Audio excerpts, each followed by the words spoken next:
We get company. Broadsword calling Danny boy. You have my sympathies.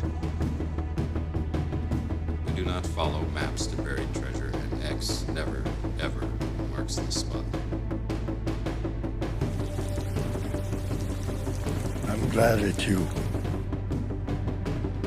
Well, I understand double O's have a very short life expectancy, so your mistake will be short-lived. Would you like some refreshments? Oh, I'm fine. Thank Enjoy the show. Hi there, welcome to Sitting Through the Credits, a film review podcast covering new releases, cult classics, and everything in between. My name is Matt, and for this third episode I'll be covering Daleks Invasion Earth 2150 AD. Survivors of London. The Daleks are the masters of Earth. The Daleks? Surrender now, and you will live. Resist, and you will be exterminated. This 1966 film, directed by Gordon Flemyng from a script by Milton Subotsky and David Whittaker, is a theatrical remake of the 1964 Doctor Who television serial, The Dalek Invasion of Earth, and sequel to 1965's Doctor Who and the Daleks. Growing up in the 1990s, in Doctor Who's wilderness years, these films became my first exposure to the franchise and its legacy villains. They, alongside Sean Connery's James Bond, various well-known television shows, including The Avengers, The Prisoner, and Jerry Anderson's Supermarionation shows, as well as the music of the time, cemented my love of the 1960s. Both the 1965 and 1966 Dalek films were re-released in theatres this year, although I unfortunately missed out as my local cinema didn't choose to screen them. Nevertheless, it was a no-brainer for me to replace my much-watched DVD set with the new 4K copies of this film and its predecessor, which were released by Studio Canal around the same time as the film's theatrical re-release. Some confusion was caused by Studio Canal's decision to release a series of different limited versions of the films with little information as to what the most complete version would be. This included limited edition boxes, steelbooks, and versions with LPs of their film's scores, causing some confusion and irritation amongst the fans. Regardless of version, however, these new 4K releases are unquestionably the best copies of the film to own at home. Compiled using new scans of the original negatives, the picture quality of these two Technicolor classics has never looked better. Dropping Doctor Who from the title altogether for this second big screen adventure, Daleks Invasion Earth 2150 AD certainly sought to capitalise on the popularity of its villains. Devised by the prolific Welsh screenwriter Terry Nation, designed by Raymond Cusick, and built by Shawcraft Models, the Daleks made their debut in the second television serial of Doctor Who, and immediately captured the public's imagination. By the mid-1960s, Britain was gripped by Dalek mania. Shops were filled with Dalek merchandise ranging from toy models to Dalek slippers and soap. As well as the creatures' appearances in the television serials, the Daleks made their way onto the stage for The Curse of the Daleks at London's Wyndham Theatre, and of course appeared in the two Peter Cushing films. They remain one of the most enduring fictional villains in science fiction, tapping into wartime fears of fascism and the evil associated with the desire for racial purity, as well as post-war fears such as nuclear war, radiation, and mutation. Almost 60 years later, the familiar silhouette of the Dalek's casing remains largely unchanged, an indisputable design classic and a high point for British science fiction. Episodes of the television series were not repeated in Doctor Who's early days, the first BBC repeat of an episode not taking place until 1968, with a rerun of Patrick Troughton's The Evil of the Daleks. Because of this, Terry Nation and the BBC had no problem selling the rights for theatrical remakes of William Hartnell's first two black and white Dalek serials to Amicus Productions, also known as Aru. Although the first film wasn't as successful as hoped, Daleks Invasion Earth 2150 AD received a greater budget of £286,000, approximately £4.25 million if the film were to be made today. The show's headline actor is once again the legendary Peter Cushing, playing an alternative Doctor to the one depicted in the television series. I'm afraid you can't use the telephone. For one thing, we haven't got one. And even if we had, I don't think it would do any good. Not in 2150 AD. Rather than an exiled alien, Peter Cushing plays a human who is actually named Doctor Who, a scientist and inventor who built the TARDIS with his granddaughter Susan. Susan was once again played by the 12-year-old Roberta Tovey, her presence actually being a request of Peter Cushing as a condition for his return to the role, the pair having built a strong bond during their work on Doctor Who and the Daleks the previous year. Jenny Linden and Roy Castle would not return to reprise their roles of Barbara and Ian from the previous film. Instead, Jill Kurtzen stepped in as a new character, Doctor Who's niece Louise, with the late Bernard Cribbins, who we sadly lost earlier this year, starring as the policeman Tom Campbell. I don't know what you're all up to. I ought to report you for this. 2150. Although tangential to the official series, this would be Bernard's first foray into the Doctor Who franchise.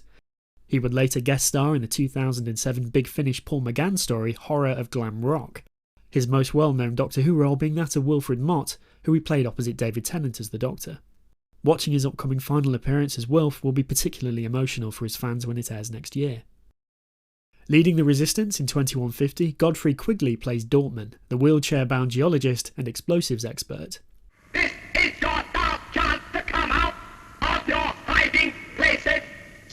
We'll come out of our hiding places and fight. Battling the Daleks on the streets, Andrew Keir and Ray Brooks play Wyler and David. Please get my grandfather. I'll try. No! It's too dangerous. I'll try. Thanks. David is a more traditional hero, whilst Wyler has the more interesting character journey.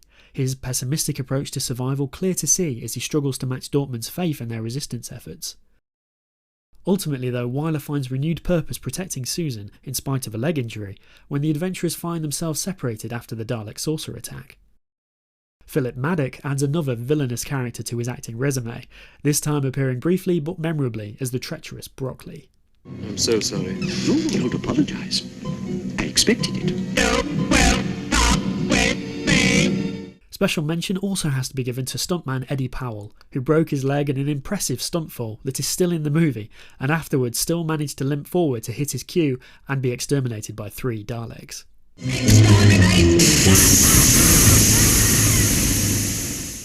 The uncredited David Graham and Peter Hawkins provided the Daleks with their voices once again, having done so for all of the Daleks' prior appearances. Delivered with the characteristic use of a ring modulator, I personally consider these particular vocal performances to be the best the Daleks have ever sounded. Release the explosive device. Order all Daleks to subdue the rebellion. All Daleks proceed to control points. Destroy all resistance. 19 Dalek props would be rolled in front of the cameras at Shepperton Studios, though only Robert Jewell is credited for his Dalek performance in the film as the lead Dalek. The Daleks' colour schemes are altered for the second movie, the drones brought closer in line with the silver and blue of their television counterparts, but retaining the larger dome lights, more varied appendages, and raised bumpers used in the first film. This time their midsections also feature the solar panels, which first made their debut in the 1965 television story The Chase. As with the first movie, the Daleks would once again be armed in reality with CO2 fire extinguishers. This choice stemmed from advice given by the BBFC, as the earlier intention to arm the aliens with flamethrowers would have prevented the first 1965 film from receiving a U rating suitable for all. Just as the television story, The Dalek Invasion of Earth, had introduced a Dalek command structure, with a striped saucer commander and a black Dalek, the movie also expanded its hierarchy, with a red Dalek taking charge of Daleks on London streets and the robotisation of prisoners, a black Dalek overseeing the Bedfordshire mine workings, and a gold Dalek in overall command. This is the rebel leader. You will be exterminated. Infamously, Gordon Flemyng hadn't been aware that the Daleks' dome lights were intended to flash to denote which machine creature was speaking when he directed the first film. This error caused issues in post-production for Milton Subotsky, who had to alter the Daleks' dialogue accordingly. Thankfully, this time around that mistake was avoided. Unlike the television series, which used the tried and tested method of filming London in the early hours of the morning as a way of showing it had been deserted because of yet another alien invasion, the vast majority of this movie was shot in and around Shepperton Studios. As a result, Daleks Invasion Earth 2150 AD has become something of a time capsule for the studio in the 1960s. Shepperton's H stage was used to create destroyed London sets, the Saucer's landing area, and the Daleks' bomb control room. This particular stage was the largest in Europe at the time, being the same location used for the filming of the first Dalek movie, as well as many other famous productions including Alien and Star Wars.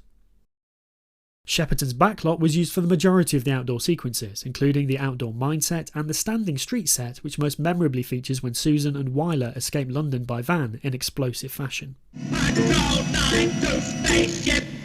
Intercept escaping humans. In addition to the built structures at the site, Shepperton Studios' regular Gerald Larne provided matte paintings for the production, having previously worked on the first Dalek film. Barry Gray, most famous for his musical involvement with many of Jerry Anderson's television series, would also contribute his characteristic electronic music and sound effects, as he had already done for the prior film. The film's energetic jazz and big band imbued original soundtrack was provided by pianist and composer Bill McGuffey.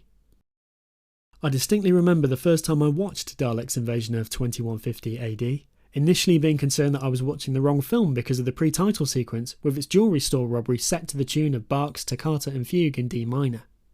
The slapstick humour that swiftly followed, with a bemused onlooker falling to the floor and breaking the fourth wall as the TARDIS embarks on its journey to Dalek-occupied London, sum up the problems the film has with consistency of tone. In a world where the Daleks exterminate all who resist and bolster their ranks by converting prisoners into zombified slaves, the Robo-Men, where homemade bombs are assembled in concealed underground hideouts, where collaborators turn on their own kind for the sake of food and survival, and criminals take advantage of the situation, being just as deadly as the alien invaders, Tom, Bernard Cribbin's character, disguised as a Robo-Man, performs 2 comedy routines with some sweets on paper plates. And this levity amid the bleakness is just joyous as far as I'm concerned. Sadly, a third film based on the third Dalek story, The Chase, failed to materialise, the onslaught of Dalek-related content probably proving to be too much for the public at the time, leading to Dalek Invasion Earth 2150 AD's underperformance at the box office. I unashamedly rate this film as a 10 out of 10 and make no excuses for my blatant bias in doing so. Whereas the pacing of the first film gets a little bogged down in places from the moment a Dalek emerges from the River Thames, Daleks Invasion Earth 2150 AD is filled with non-stop action.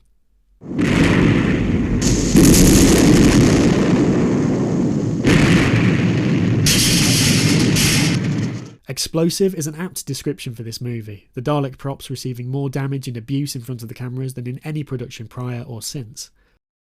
Is it ridiculous that the Daleks invade and subjugate Earth, seemingly with a single flying saucer, to dig one mineshaft in Bedfordshire in which to drop a bomb, which is conveniently located next to another mineshaft, which leads to a magnetic power capable of wiping them all out in one fell swoop, without any adverse effects upon the human race?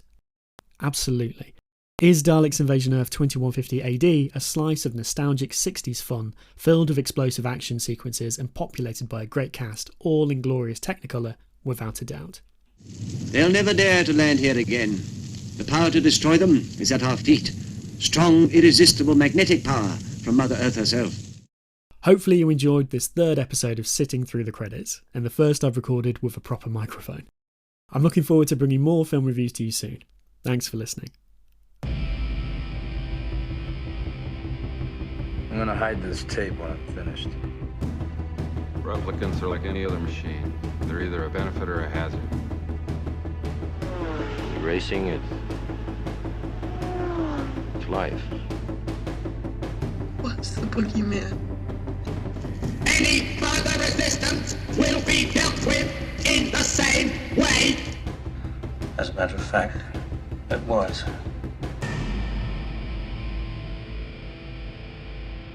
End of story.